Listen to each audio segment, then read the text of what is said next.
खुश खबर राज्यातील लाडक्या बहिणींसाठी आली खुश खबर। काय आहे खुश खबर सांगतो तुम्हाला एका मिनिटात।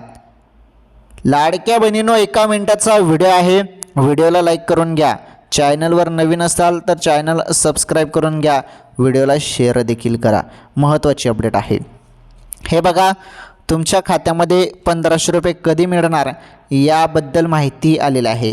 तुम्ही सर्वजण या चालू महिन्याचा हप्त्याची वाट बघत आहे ना, नोव्हेंबरच्या हप्त्याची, तर हा हप्त्याबद्दल महत्त्वाची अपडेट आलेली आहे। तोपर्यंत KYC पूर्ण करा। KYC करायला सर्वांना सांगितलेलं आहे। ज्यांची KYC बाकी आहे त्यांनी KYC पूर्ण करा। ओके, राहिला विषय नोव्हेंबरचे 1500 रुपयेचा, तर हे डिसेंबरच्या पहिल्या आठवड्यामध्ये हप्ता तुमच्या खात्यामध्ये जमा होणार आहे। ते पण 4 डिसेंबर नंतर नोव्हेंबरचा हप्ता तुम्हाला मिळेल। ओके बहिणींनो।